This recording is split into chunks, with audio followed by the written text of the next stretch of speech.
Ahora sí, ahora sí. Bueno, buenas noches a todos y todas. Muchísimas gracias por estar. Ya siendo las 8:10, muchísimas gracias, Sole, por aceptar esta invitación, y también es una invitación a que desde las dos sociedades, tu fundación y la Sociedad de Médicos Generalistas, se abra un camino de quizá trabajo conjunto, de poder hacer cosas juntos, de también darnos la posibilidad nosotros como sociedad de, bueno, abrir este camino también de la lucha y la defensa de los derechos de las mujeres, que creo es algo bueno, que queremos ponerlo como bandera dentro de nuestra sociedad y en esta gestión nueva que empezamos. Así que a todos bienvenidos, además de que tenemos la webinar con Sole de esa.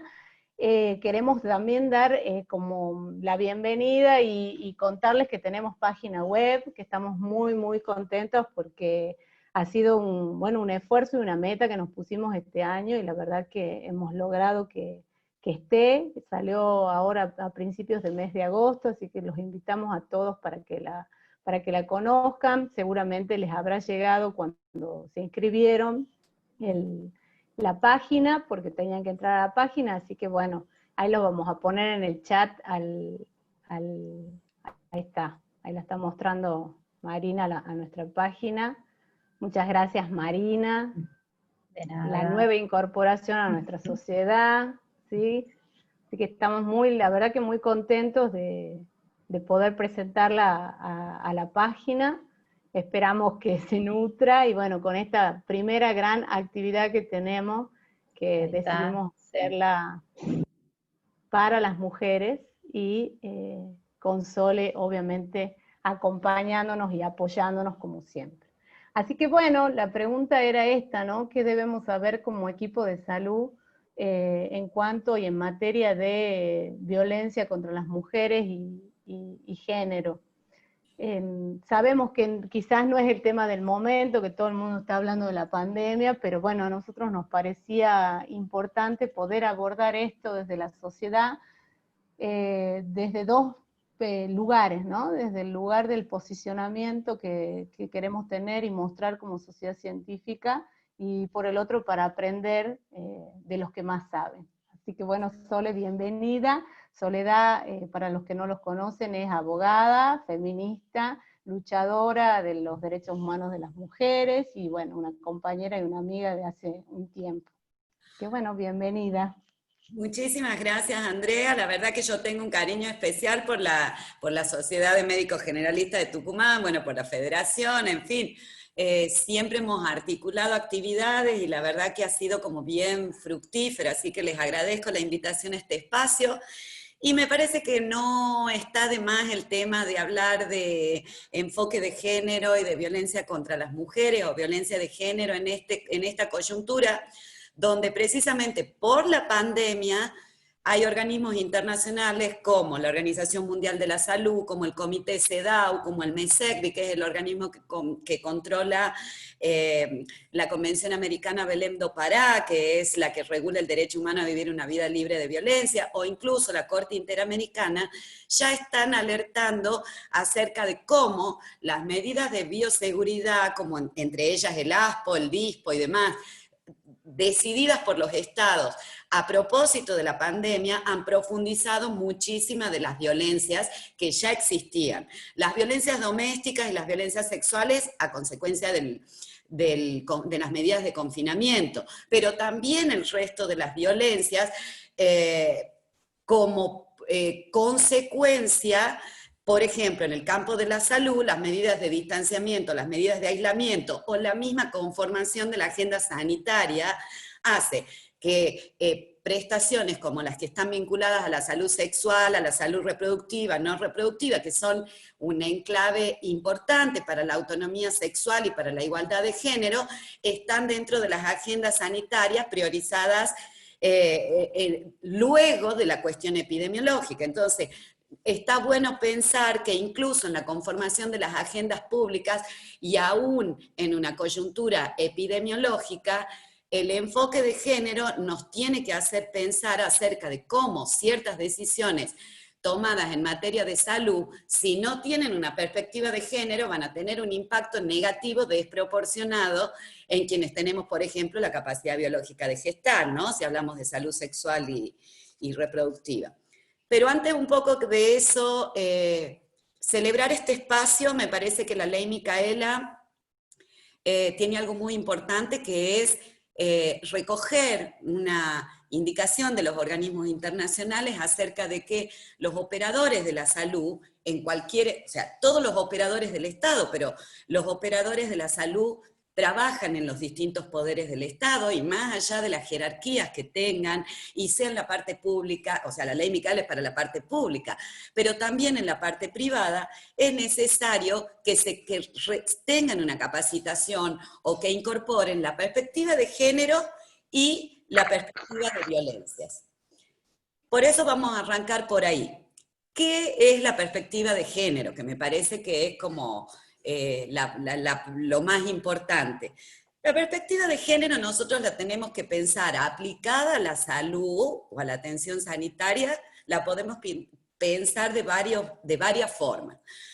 Por un lado, pensar que cuando hablamos de género o cuando hablamos de perspectiva de género, no hablamos de cuestiones de mujeres, hablamos de relaciones de poder, hablamos de un Estado que históricamente, al menos el Estado moderno, tal y como lo conocemos ahora, desde el siglo XVIII en adelante, el Estado se ha organizado de forma jerárquica, predisponiendo poder para todo lo que ha asociado culturalmente con lo masculino y ha subordinado en términos de poder todo lo asociado culturalmente con lo femenino. ¿Qué es la perspectiva de género? Es el enfoque que nos permite incorporar herramientas necesarias para advertir ese orden sexual jerárquico y para redistribuir ese poder inequitativamente predispuesto. Por eso siempre insistimos. Yo además de ser activista tengo una maestría de género, no crean que las estoy acá convenciendo, pero por eso desde los estudios de género y con todo un aparato teórico se insiste en que cuando hablamos de perspectiva de género no hablamos de cuestiones de mujeres, sino hablamos de relaciones de poder, y ahí entra a jugar directamente el campo de la atención sanitaria, por varias cuestiones. Por un lado, porque la relación sanitaria, o lo que históricamente se ha conocido como la relación médico-paciente, es una relación asimétrica en términos de poder, per se asimétrica. ¿Por qué? Porque hay un sujeto supuesto de saber y hay una persona en estado, o un sujeto vulnerable que es el que acude a una consulta, esté o no esté enfermo. Quien va a hacer una consulta en materia de salud es una persona que busca ayuda sanitaria. Entonces, la relación médico-paciente o la relación sanitaria per se es asimétrica.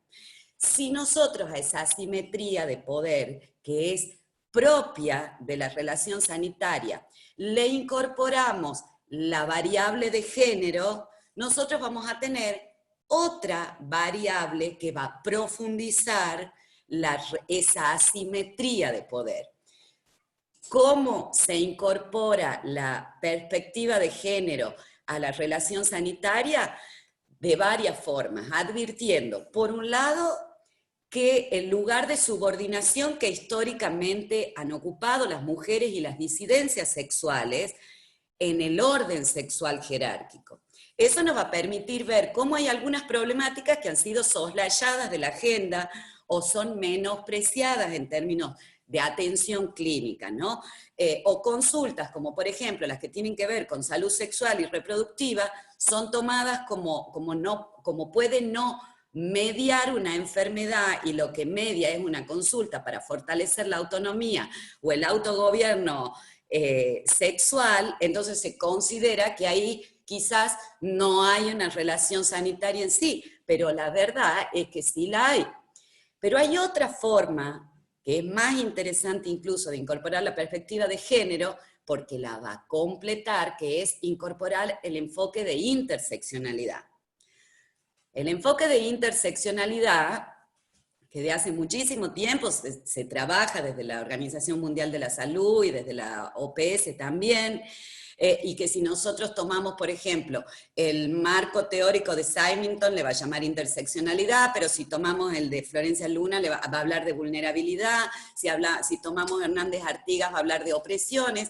¿Qué es lo que nos invita a pensar? Por un lado, que la categoría de mujer no es monolítica, entonces no existe un solo tipo de mujer en base a la cual nosotras podamos, o nosotres podamos elaborar como reglas estáticas acerca de cómo se redistribuye ese poder inequitativamente predispuesto para generar mayor equidad o igualdad. ¿Qué es lo que nos va a invitar a pensar el enfoque de interseccionalidad? No es lo mismo ser mujer que ser mujer y ser trans. No es lo mismo ser mujer que ser mujer y pertenecer a una etnia originaria. No es lo mismo ser mujer y vivir en el centro que ser mujer y vivir en alta montaña, donde estoy retirada de los servicios. No es lo mismo ser mujer que ser mujer inmigrante. No es lo mismo ser mujer que ser mujer y además estar privada de la libertad. No es lo mismo ser mujer que ser mujer y ser lesbiana. O sea, y si nosotras superponemos ¿qué es lo que se habla el enfoque de interseccionalidad?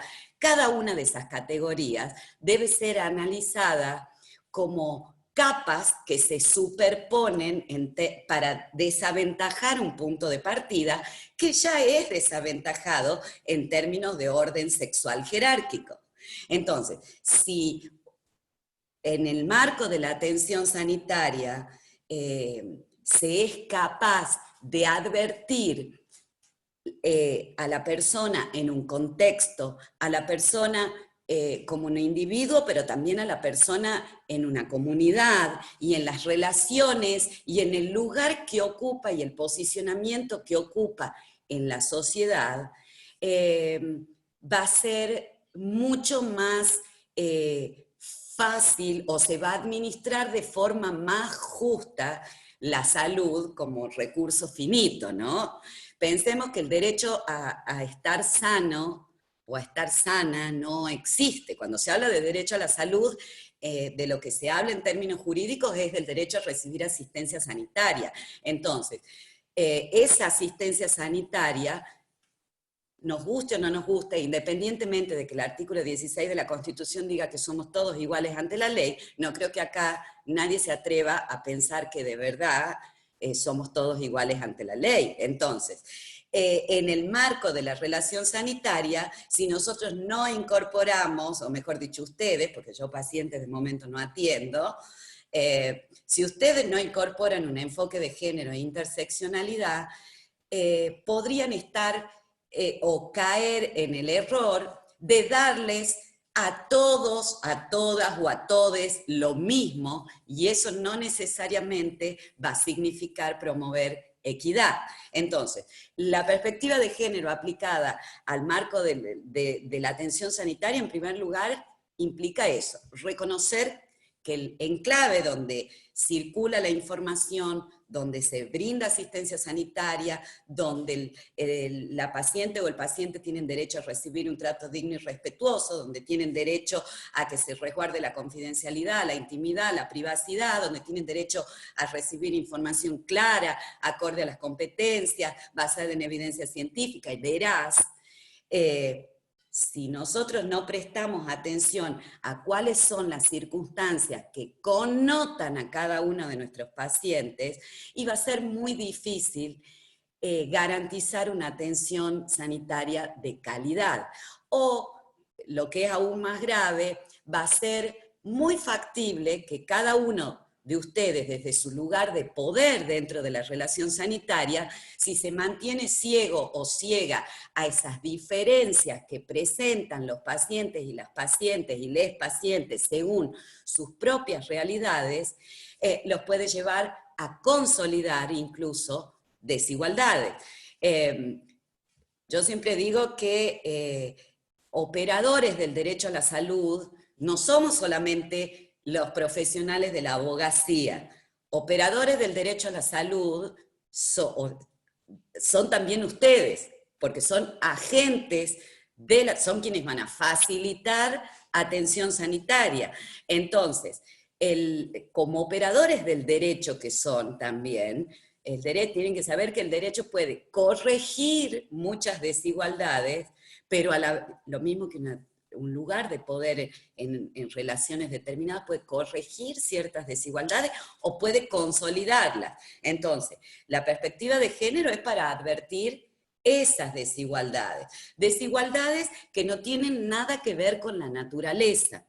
La perspectiva de género lo que va a alertar es, por un lado, que el orden sexual jerárquico no tiene nada, no es producto de un orden natural, sino es producto de construcciones sociales y culturales repetidas a lo largo de la historia y en ese ciclo que habla Bourdieu, no sé si alguien lo ha leído, que terminan inscribiendo como naturales lo que en realidad es producto del registro de diferencias colectivas asociadas con lo genital, pero nada tiene de natural la subordinación en términos de género. ¿Cómo se construye la desigualdad de género? A través de la asignación de valores inferiores a determinados roles sexuales, ¿no? Está la división sexual del trabajo, entonces no me voy a poner a hacer una clase de género porque se van a aburrir un montón, pero la misma construcción binaria de nuestra sociedad, que históricamente ha construido a lo femenino como lo otro de lo masculino, ya supone reconocer el poder detentado no en lo femenino, sino en lo masculino. Y ahí se empieza la construcción de el varón detenta, o lo masculino, para no ponerlo en términos biologicistas, como es capaz de detentar el poder, puede representar la voluntad general, entonces es racional, como lo femenino se construye por oposición, entonces lo opuesto, las mujeres somos irracionales. Como somos irracionales, no podemos detentar el poder o no podemos interpretar la voluntad general. El varón encarna la valentía, las mujeres la fragilidad, y así el varón lo proveedor, las mujeres lo reproductor, y así vamos construyendo, y así se ha ido construyendo a lo largo de la historia. Ahora, esa subordinación natural también se ha construido con auxilio de los discursos biomédicos, con auxilio de los discursos jurídicos, solo por darles un ejemplo, pero la heteronorma como regla social ha tenido gran auxilio o ha tenido gran protagonismo en la construcción social de esa normalidad del discurso biomédico y del discurso jurídico. Voy a empezar por lo jurídico para que nadie se sienta tocado o tocada, pero fíjense ustedes que hasta hace 15 años el matrimonio solo era una institución reservada para contrayentes de distintos sexos. Entonces uno puede decir, bueno, pero es lo natural, que es lo que uno escuchaba en los debates, ¿no? Es la naturaleza. O quizás no lo dicen de esa forma quienes resisten la igualdad de género, los conservadurismos religiosos o políticos que resisten la igualdad de género, quizás no lo enuncian así, pero sí dicen es antinatural. Entonces, la apelación a lo natural estaba auxiliada por un código civil, por la ley, que es lo que nos estructura como sociedad, que solo habilitaba o autorizaba el plan de vida matrimonial como fundante de una familia para personas de distintos sexos. Entonces, nos guste o no nos guste, en cierta forma que el derecho solo habilite ese plan de vida, lo que estaba dando cuenta es de que esa regla social o esa forma de vincularse era la única habilitada. Lo mismo con el discurso biomédico. Fíjense ustedes cuando ha salido... cuando se ha despatologizado la homosexualidad, no es hace mucho. Entonces, ¿por qué les marco estas cuestiones? Porque siempre hay que pensar que hay discursos como muy potentes a la hora de construir la desigualdad de género. Y así como el discurso jurídico es uno de ellos, y yo me hago cargo y me hago responsable, ustedes también tienen que hacerse cargo que los discursos biomédicos son importantes. De la misma forma que son importantes para generar distintos tipos de relación sanitaria, ¿no? Yo no me voy a detener en todos los tipos que hay, pueden leer a Arlene Salles y van a encontrar ahí varios tipos bien interesantes, estructurados, pero sí voy a irme a los extremos, ¿no? La relación hipocrática o la relación sacerdotal, el modelo que llamamos como modelo médico hegemónico, que es un modelo biologicista, es un modelo paternalista, está basado en la beneficencia, es un modelo donde el protagonismo de la relación lo tiene el profesional de la salud precisamente porque es el sujeto supuesto de saber, y se enfrenta a un modelo de atención sanitaria que es... que hace por lo menos 20 años que la Organización Mundial de la Salud viene diciendo, che, hay que migrar para allá, que es un modelo de atención basado en derechos humanos, donde el fundamento es la autonomía, donde el protagonismo lo tiene el paciente o la paciente, y por lo mismo, donde la beneficencia, que es... o que podemos pensarlo rápidamente como el criterio médico que decide subtitulando al paciente o a la paciente porque sabe, deja de tener cabida y por eso requiere de información para fortalecer la autonomía. Entonces, si ustedes se ponen a pensar el enfoque de género e interseccionalidad, lo que hace en cierta forma también es denunciar cómo el modelo médico hegemónico o el modelo hipocrático o el modelo sacerdotal, como sea que lo quieran llamar, es un modelo que no se condice con los parámetros de derechos humanos vigentes. Y por lo mismo es un modelo que no va a facilitar la aplicación de la perspectiva de género. Entonces, advertir esas cuestiones también ayuda a redistribuir ese poder inequitativamente predispuesto. Después de haber hecho como estas salvedades, ¿no?, acerca de la perspectiva de género y cómo se aplica a la atención sanitaria, sí me interesa invitarlos a pensar sobre todo en el enfoque de interseccionalidad, ¿no?, y en las diferencias que se da en términos de enfoque de interseccionalidad y de género en la atención pública y en la atención privada. Eso, o sea, no hay ninguna ley que diga que la gente pobre o que la gente con escasez de recursos simbólicos se va a atender en la salud pública, pero la verdad es que eso es lo que ocurre. Y esa realidad sirve muchísimas veces para habilitar distintos tipos de calidad de atención. Uno ve que las violaciones del secreto profesional provienen en general de la atención pública.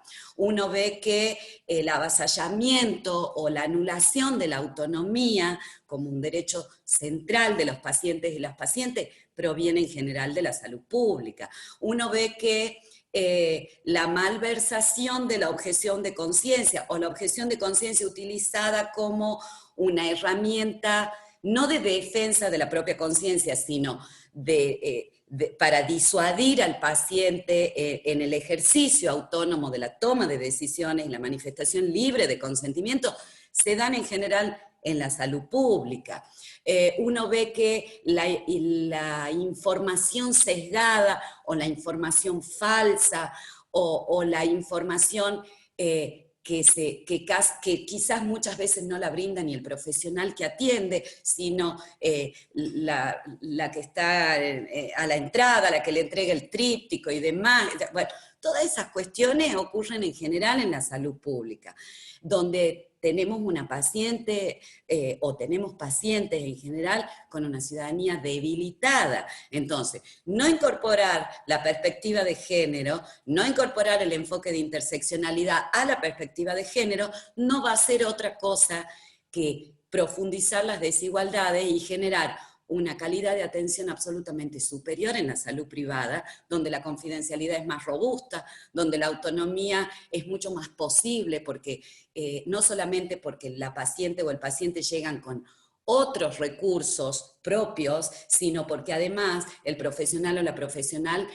se ocupa en el marco de la consulta privada que circule la información de forma adecuada, pero por sobre todo, se va a generar una desigualdad al punto tal de que la paciente o el paciente de la salud pública parece que no tuviera derecho a la salud, sino que tuviera derecho a una limosna sanitaria, ¿no? La recibe casi como se la dan. Entonces, hacerles este tipo, digamos, estos puntitos, porque como la perspectiva de género ya no es discrecional, sino que forma parte de los estándares de derechos humanos que están vigentes en nuestro país, entonces, si el día de mañana un tribunal de ética o un tribunal judicial, sea civil o penal, evalúa la buena o la mala praxis de un profesional, ya no puede dejar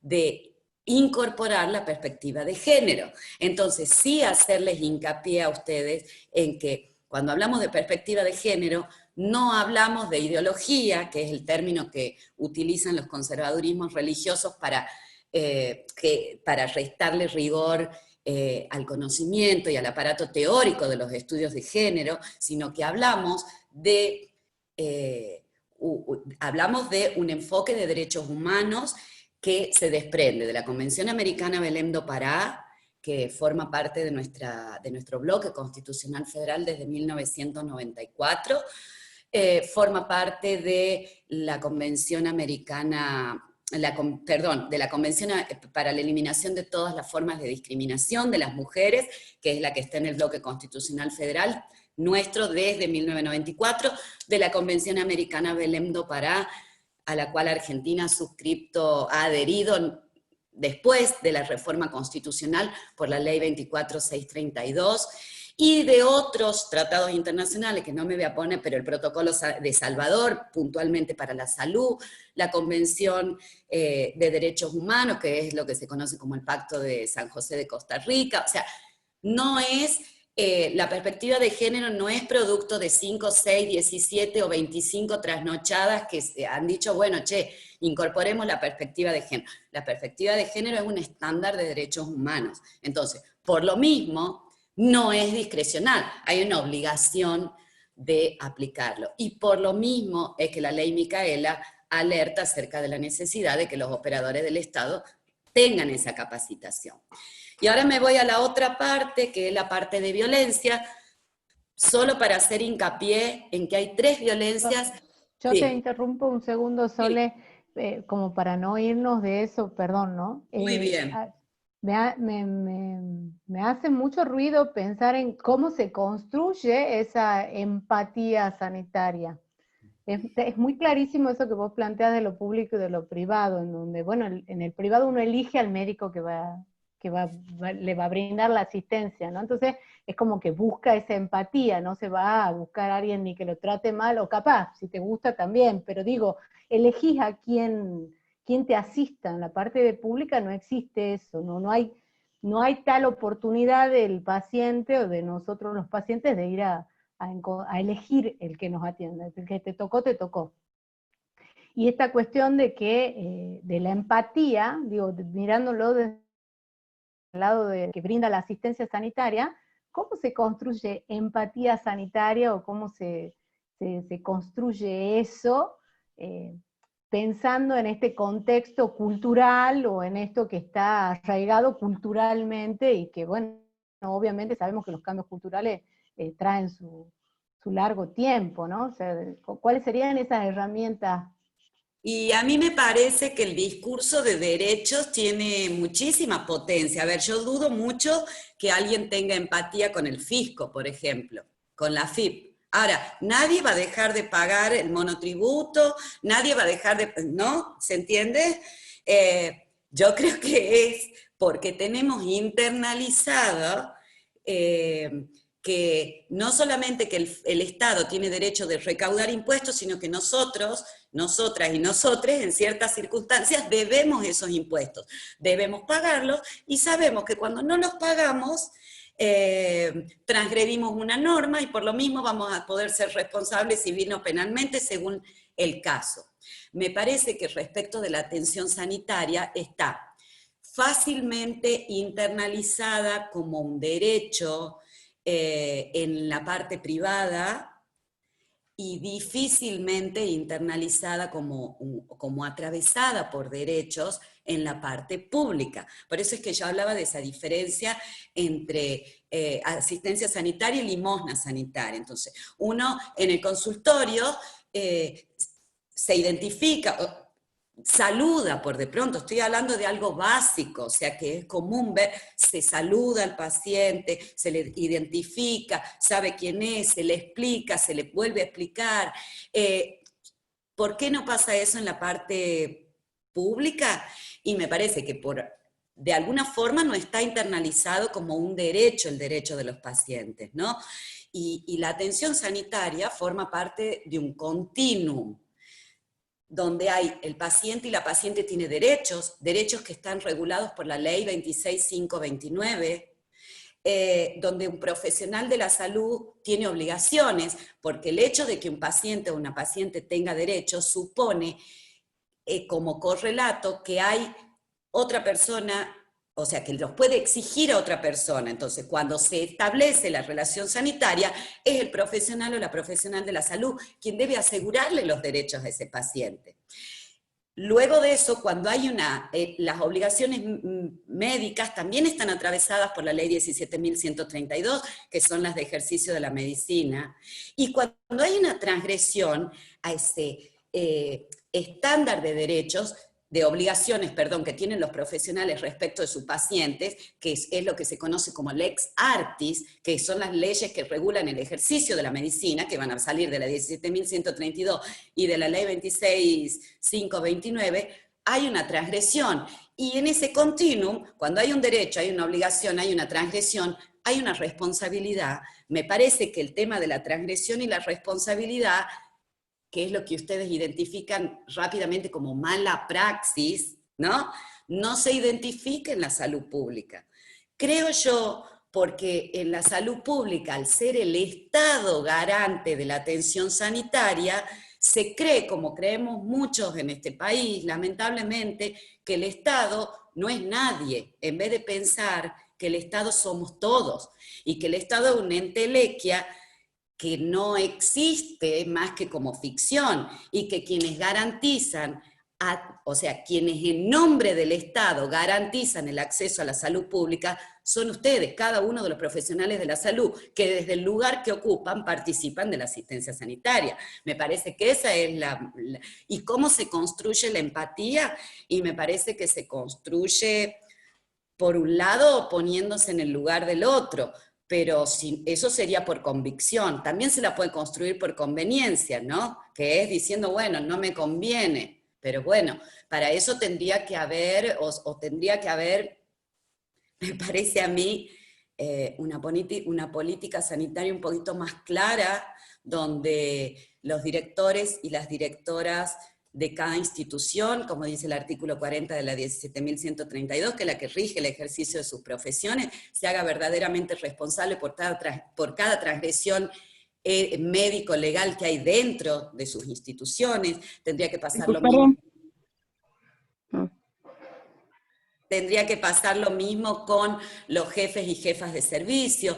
Yo creo que de la misma forma en la que razonamos la responsabilidad ciudadana, debiera razonarse la responsabilidad de cada agente para el acceso a la salud, porque les hago una salvedad.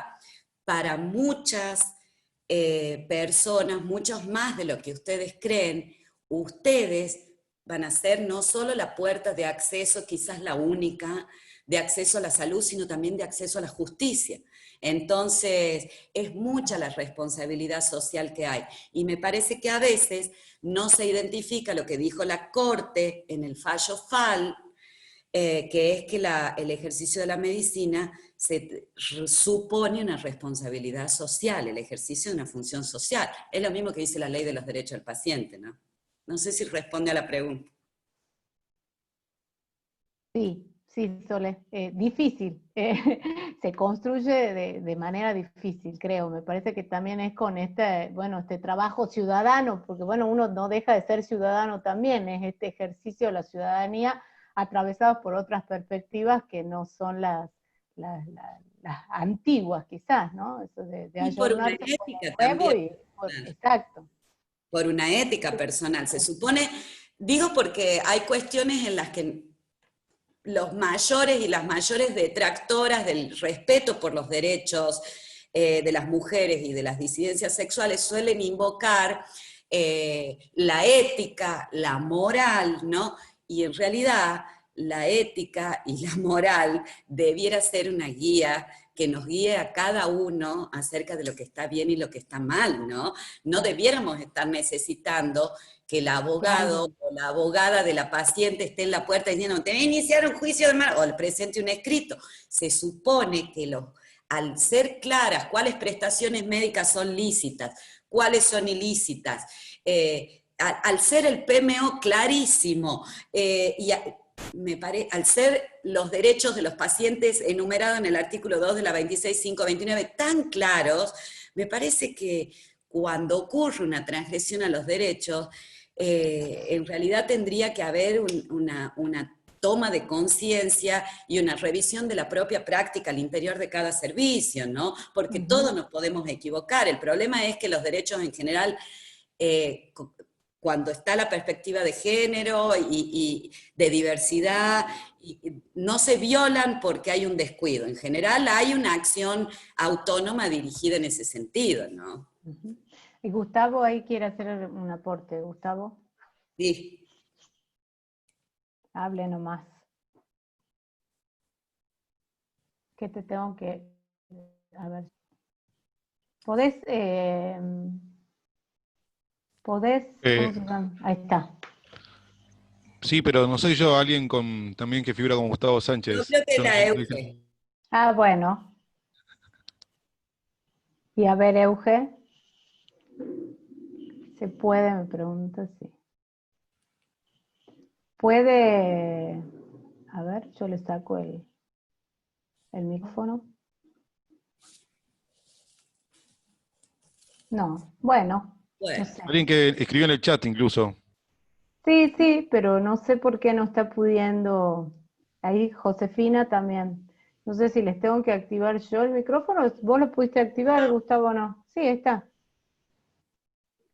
Por ahí pensaba yo esta cuestión de, en relación a lo que planteabas sobre el tema de la empatía, me parece que más que el trabajar, no con la empatía, sino más que nada con la información sobre los derechos y sobre todo el empoderar a las mujeres en cuanto a sus derechos también, porque eso les permite también a ellas posicionarse frente al profesional de otra manera. Me parece que por ahí es el camino, digamos. Por lo menos desde nuestra experiencia se ha trabajado mucho con la información sobre los derechos dentro de la institución. Yo coincido con, a ver, a mí me ha tocado acompañar casos donde, por ejemplo, a una víctima, a una niñita de 11 años, víctima de abuso que estaba embarazada, se le informó que esa interrupción de embarazo, que era legal, se lo informó un agente del Estado, ¿no? Acá en Tucumán no era legal, se tenía que ir a Santiago del Estero.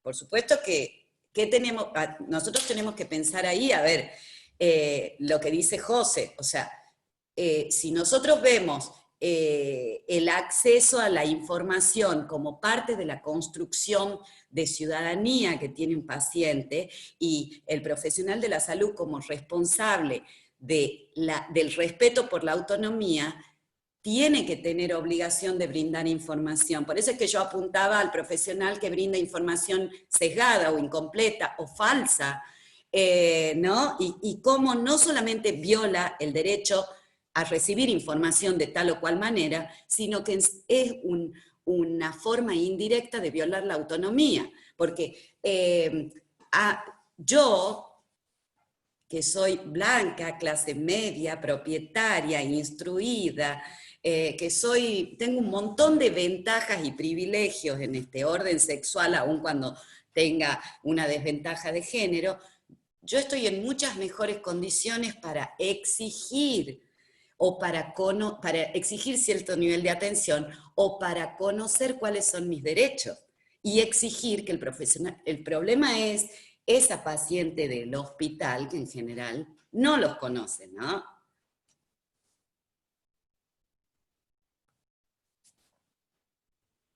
Si alguien quiere preguntar algo o hacer algún comentario, puede prender el micrófono, ¿no? Tranquilamente. Si no, O me Bueno, voy a la violencia. ahí Gustavo. Ah, Ahora bien. sí. buenas noches. Bueno, justo te iba a preguntar, y lo diste como ejemplo, una cuestión práctica de aplicación, porque claramente se trabaja sin conocer el marco legal. Ahora me está tocando trabajar con médicas y médicos recién recibidos de la facultad, y es muy llamativo, peligrosamente llamativo, que no se conozcan las implicancias legales de la práctica que tiene nuestra especialidad, nuestra profesión. O sea, y que todo parte de la formación, tanto de pre como de posgrado, que yo veo por trabajo con la residencia y también con estudiantes de medicina, esto de la salud como derecho no es un eje que esté trabajado, que esté incorporado en ninguna materia, ni como contenido transversal, ni como un espacio en particular. Y eso sí hace claramente a la práctica que se tiene posteriormente.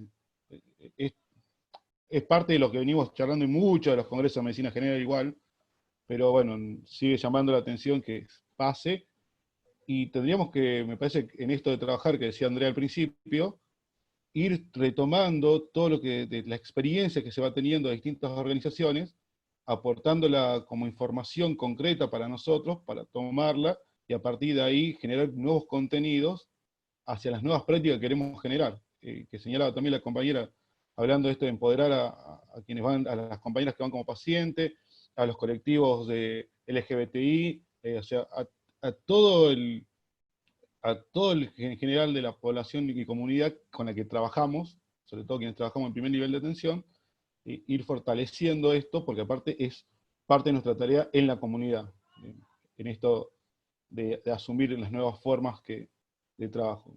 Y justo diste un ejemplo concreto con esto de esta compañera que tuvo que ir, que le dijeron, un agente del Estado, un efector le dijo que tenía que garantizar el derecho, le dijo lo contrario, expulsándola hacia Santiago del Estero.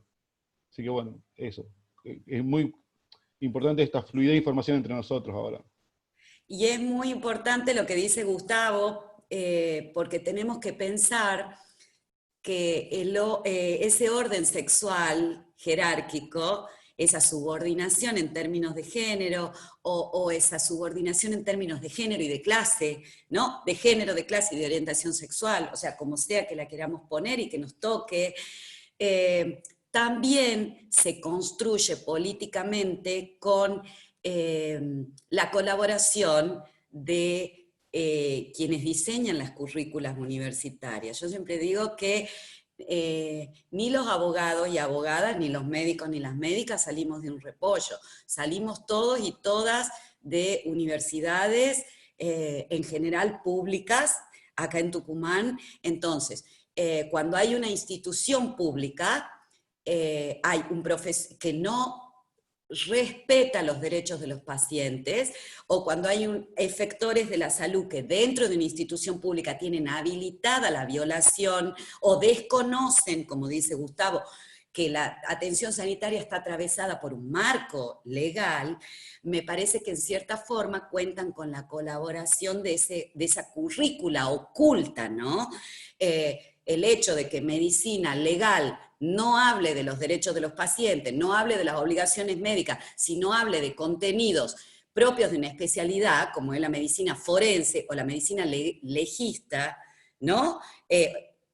Eso también muestra un enfoque.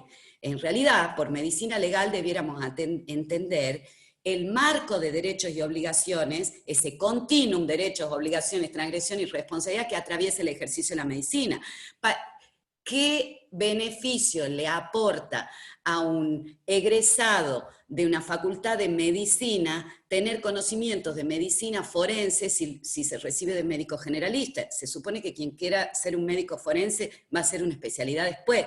Entonces, me parece que muchas veces la ignorancia acerca de los derechos no solamente en el pueblo o en la comunidad, sino en los operadores del derecho, como pueden ser abogados y abogadas, o médicos y médicas, no es accidental, sino es parte de la acción política. Y la inacción política que supone no empoderar a la sociedad, no difundir derechos, también es una acción política.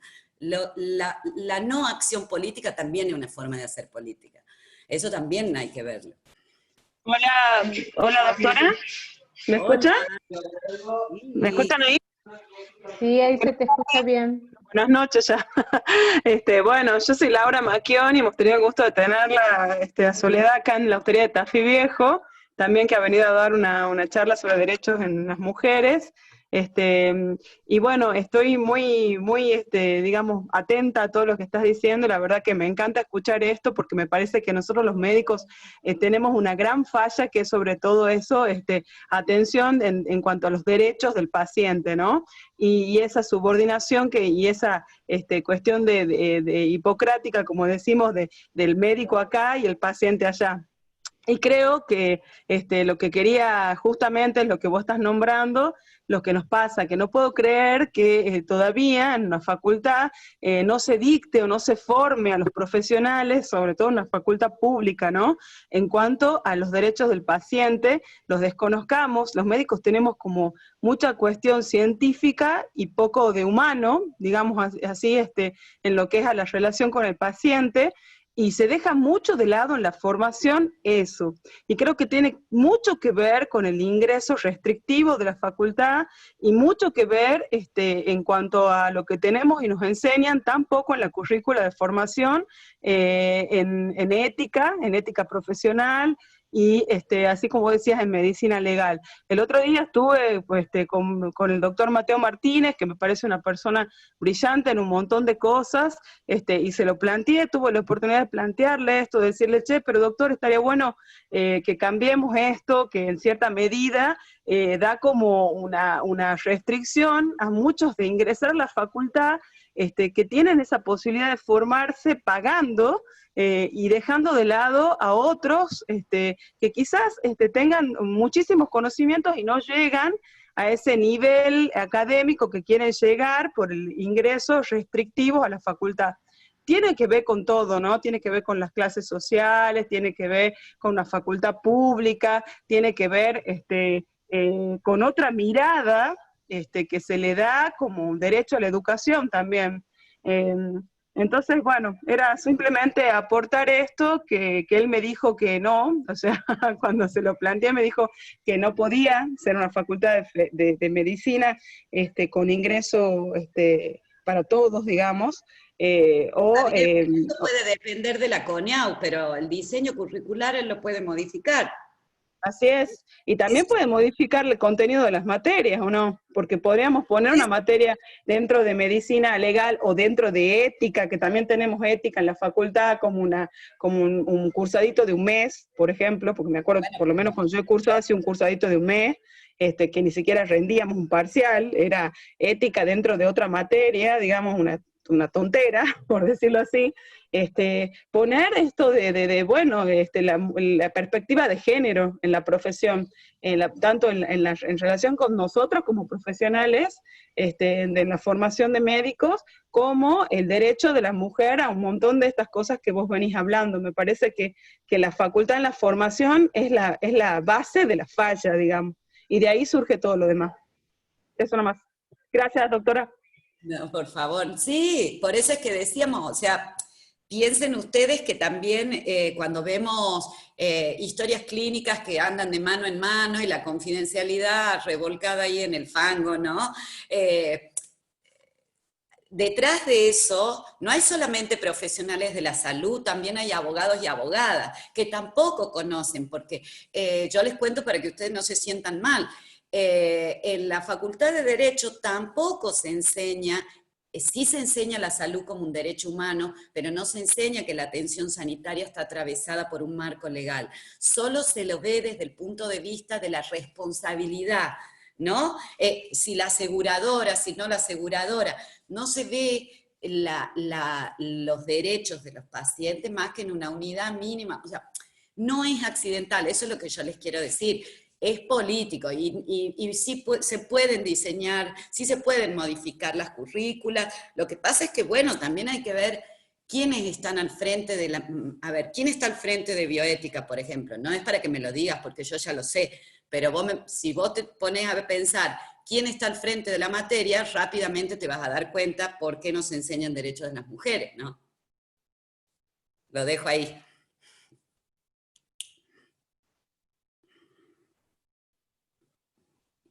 ¿Alguna otra pregunta?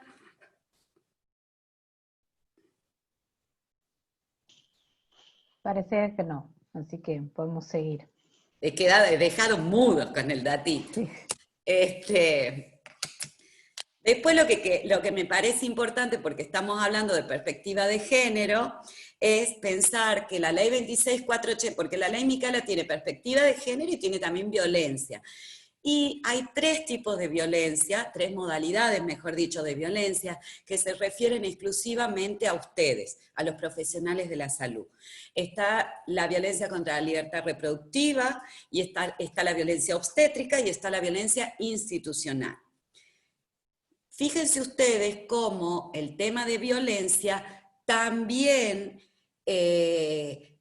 cuando hablamos de violencia de género, en el mismo artículo 4 de la 26.485 y en el decreto 1011/10, que es el que regula o reglamenta la ley, se habla de violencia de género o violencia contra las mujeres para significar una relación desigual de poder. Lo mismo que yo les decía respecto de la perspectiva de género, ¿no? Entonces, es un error pensar que la relación desigual de poder solo se puede dar con una persona biológicamente mujer y no, por ejemplo, con una mujer trans. Lo digo porque aunque a muchos y a muchas de acá les pueda parecer una tontería, he tenido que explicar eso a personas que dicen, no se le aplica la ley, dentro del derecho incluso, o del Poder Judicial, no se le aplica la ley de violencia de género porque es una mujer trans. Entonces, por eso hago la explicación, ¿no?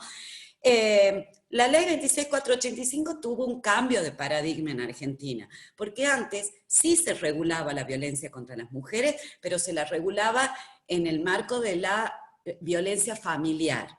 El cambio de paradigma que hubo en el año 2009, o sea, ya han pasado 11 años, es que a consecuencia de la incorporación de la perspectiva de género en 1994 y de las demandas feministas, se visibiliza que la violencia familiar es una problemática social, pero que dentro de la violencia familiar hay una violencia específica, que es la violencia de género, la violencia doméstica en términos de género, y además que era necesario visibilizar otras violencias que sufren las mujeres en el resto de sus relaciones interpersonales, dice la ley.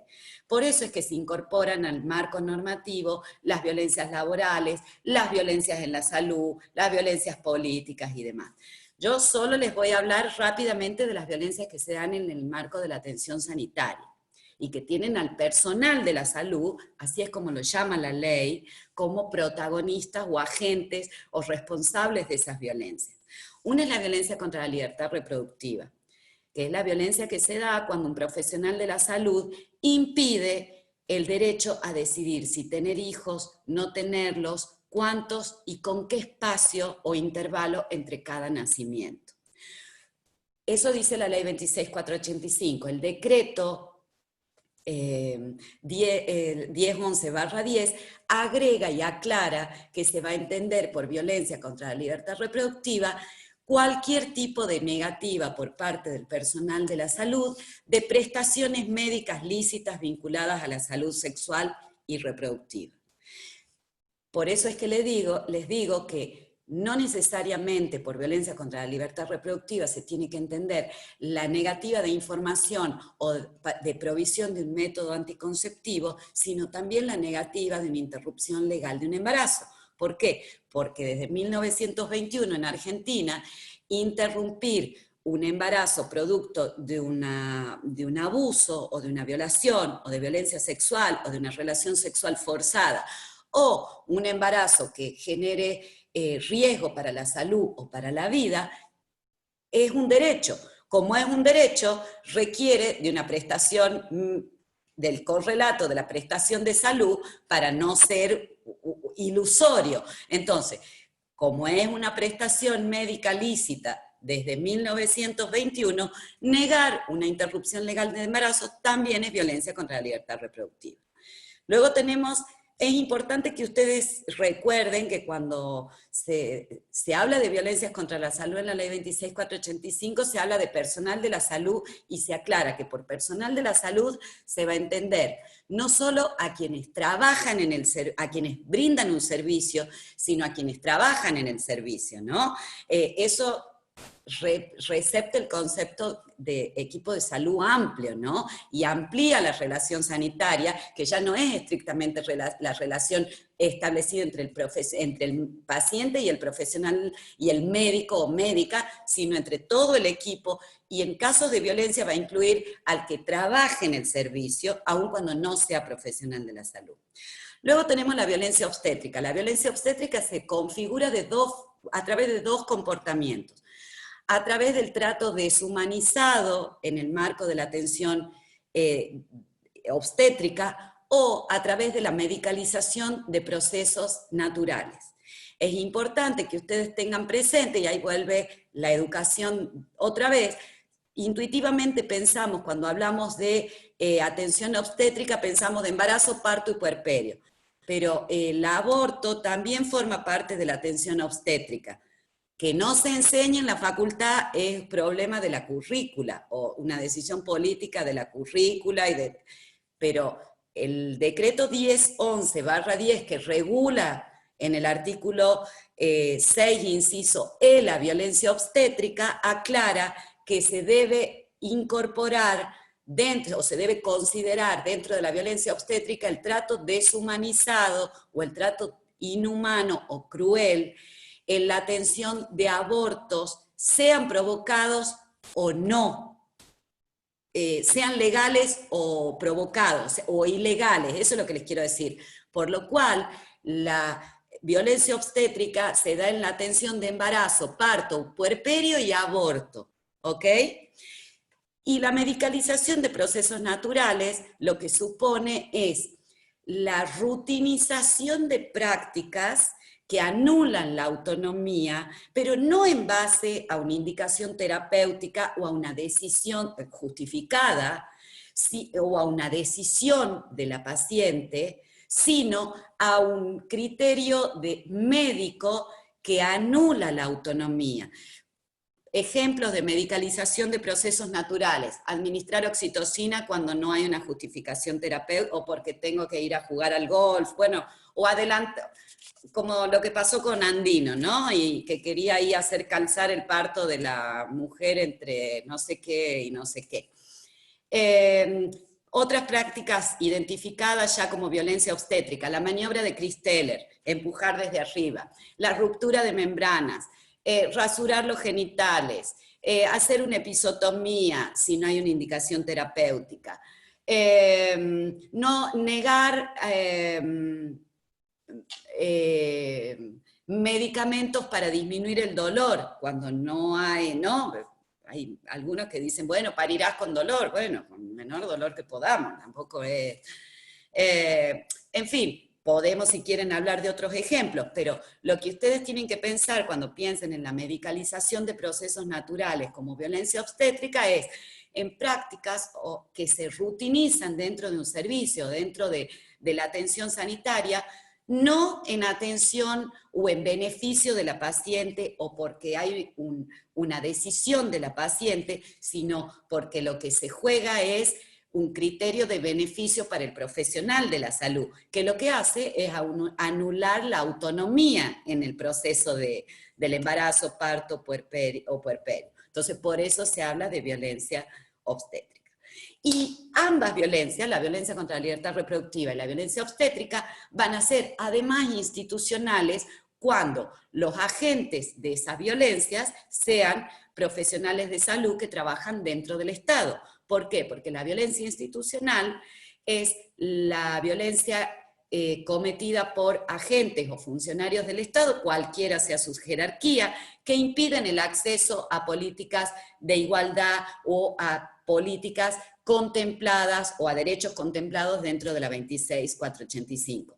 Al ser la violencia contra la libertad reproductiva y la violencia obstétrica modalidades de violencia incorporadas por la 26.485, cada vez que un profesional de la salud niega un método anticonceptivo, niega información a un adolescente sobre métodos o sobre la ley de identidad de género u hormonización o cualquier prestación vinculada a la salud sexual reproductiva y no reproductiva, o medicaliza un proceso natural sin que haya una justificación terapéutica y sin que haya la voluntad de la paciente, sin que haya mediado la voluntad de la paciente, o cuando hay un trato deshumanizado, como puede ser la denuncia post-aborto, que desde el año 2013 está considerada no solamente un delito, que es violación de secreto profesional, sino además tortura por el Comité contra la Tortura de Naciones Unidas, sino, por ejemplo, imponerle a la mujer la posición de litotomía, o impedirle un plan de parto, si es que lo tiene, en fin, o obligarla, o impedirle que esté acompañada, como dice la ley de parto respetado y demás. Todas esas cuestiones, o hacerle entrar los residentes, eso les encanta y eso lo cuento porque me lo hicieron a mí, un súper profesor, doctor, no sé cuánto, en el Sanatorio Parque, esto nada de salud pública, yo estaba esperando así mi cesárea atada, y me entraron de repente 5 residentes, hola Solcito, acá te traemos los residentes. Yo dije, wow, ¿no? Por supuesto que eso fue hace 22 años, yo no tenía idea de mis derechos, no era una estúpida y demás, tampoco existía la ley de violencia, pero les quiero decir, les doy esos ejemplos para decirles que hay violencias que como los tienen a ustedes como protagonistas, deben ustedes conocer la ley. No sé si tienen alguna pregunta. Tremendo. Sí. Sí, no, a mí me parece que como esto que decía yo, cómo se construye empatía o cómo se construye un mejor trato, me parece que es el cambio que hay que proponer, porque si no es como que uno sigue naturalizando ciertas prácticas. Lo digo desde el reconocimiento también de que yo trabajo con estadísticas en salud, por ejemplo, y la privacidad es algo que no se cumple, pero en ningún momento, ¿no? Tenemos un sistema informático que cualquiera puede acceder con algunas restricciones, alguna que otra cosa. Los requisitos de la ley 26.529, mucho menos los de la 25.506, que son los que regulan la historia clínica digital. Se cree que la historia clínica digital es la que está en la computadora, y no, tiene que tener un software especial que asegure la inviolabilidad, la inalterabilidad y demás. Exactamente, y eso la verdad que es como, uno lo ve todo el tiempo, ¿no? Yo trabajo con sistemas de vigilancia y es así, es violar la intimidad de las personas absolutamente todo el tiempo. Y entre los mismos colegas que te dicen, pásame el resultado, y vos decís, la verdad, uno lo ve, bueno, ahora que está viendo esto que salen en la Gaceta todo el tiempo, nombre y apellido de las personas, sus diagnósticos, su vida privada.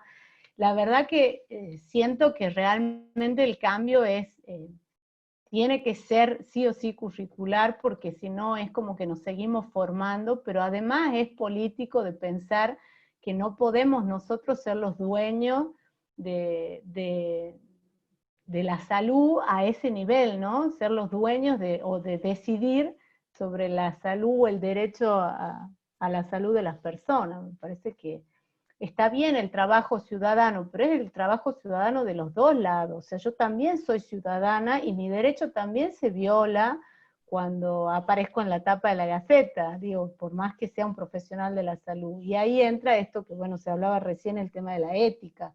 Parece que claramente la ética profesional nos tiene que atravesar, hacer algún ruido. Así que bueno, no sé, por mi parte, nada más, no sé, excelente. Si alguien quiere prender el micrófono, Flavia,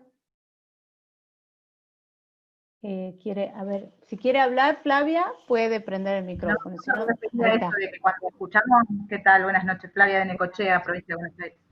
Hola, Flavia. ¿Cómo estás?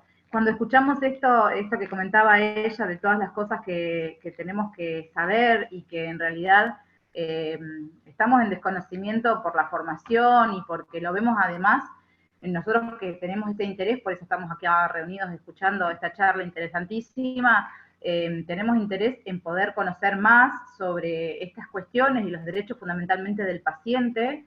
Nos damos cuenta en los lugares en donde nos encontramos trabajando, tanto en la parte pública como en la parte privada, de todas las cosas que no sabemos, que cada vez sabemos menos. O sea, en lugar de saber más, estamos sabiendo cada vez menos, porque hay cada vez más leyes que regulan, aparecen cada vez más cosas, esto del fallo FAL y todo lo del aborto legal, lo que sucede diariamente, y está más que claro que cuando hay equipos que trabajan el tema, sale a la luz todo lo que muchos de los profesionales no saben sobre la ley, sobre inclusive esto de estar trabajando constantemente con dar la información, tratar de dar a conocer el derecho del paciente a poder acceder a una ILE, ver otro tipo de derechos en las personas trans o la comunidad LGTB y demás. Entonces, no solamente nos damos cuenta de que los que nos suponemos más avanzados en el conocimiento del tema porque estamos interesados en el desarrollo del mismo, creemos que el resto no sabe, sino que nosotros también sabemos menos. O sea, es como que cuando queremos tratar de... Mientras más vamos aprendiendo, más nos damos cuenta de lo que no sabemos, ¿no? Y que de la importancia de todo esto. Y con lo que recién referían sobre el tema de la información, esto del fenómeno que está produciendo el coronavirus a nivel general y más en los pueblos chicos, cuando hay el caso de un paciente, que bueno, Necochea fue conocida en los medios porque una persona, el primer caso vino, claro, el periódico, la prensa amarillista, los medios, conocido por, o el baby shower, o el tal cosa, y se dan los nombres y se dan estas situaciones donde acá se viola cada vez más el secreto profesional, el secreto médico y el secreto profesional, hablando de que todos los equipos de salud que intervienen también violamos constantemente. La importancia de saber que la secretaria es secretaria, el secretario, el deber de guardar la información y bueno, a partir de ahí sale el tema de los chusmeríos que es tan famoso, o si nos vamos al lado opuesto, muchas veces nos preguntamos también hasta dónde va el derecho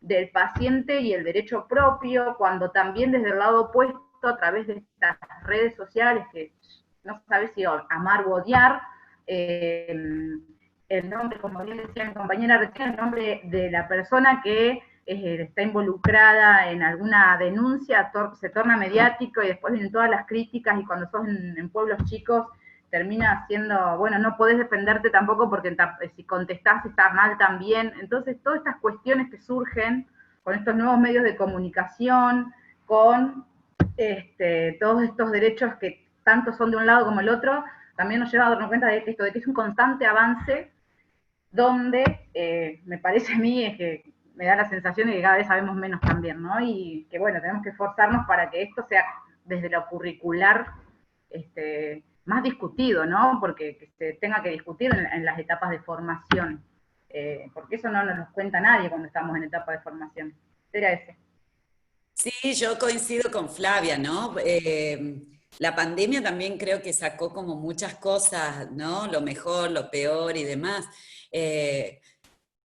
Sí me parece que tiene que haber un cambio de paradigma. Yo creo que a eso trataba de apuntar yo. Hay muchos profesionales de la salud que son súper respetuosos de los derechos de los pacientes, conociendo o no que existe un marco, porque me parece que depende, hay profesionales que entablan una relación humanizada independientemente de saber que tienen o no la obligación.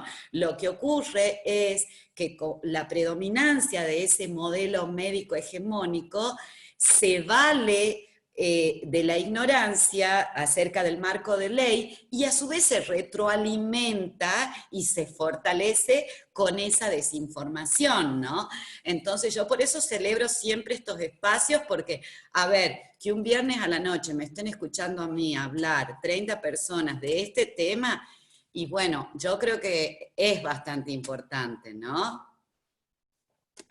Así es, sí, totalmente. Bueno, esperamos que se repita, que podamos hacer algún ciclo, incluso el año que viene, en donde podamos saber más y no saber menos. Y como dice, creo, Sole, no sé si es tanto esto de saber el marco legal. Yo durante muchísimos años trabajé con derecho indígena, y me acuerdo que en su momento era, bueno, llegar a que esté la ley, la 26.160, yo me la sabía de memoria, el artículo 149 de la Constitución, siempre acompañados, ¿no?, por los abogados y abogadas, y logramos que se promulgue la ley, y en realidad es el ejercicio de eso, ¿no? No es que esté la ley, sino poder pensar desde ese lugar que ya existe la ley, ¿no? Los pueblos originarios todavía siguen siendo expropiados de sus tierras, y bueno, es cambiar ese paradigma del conocimiento, me parece a mí, y del poder. Así que, Sole, muchísimas gracias.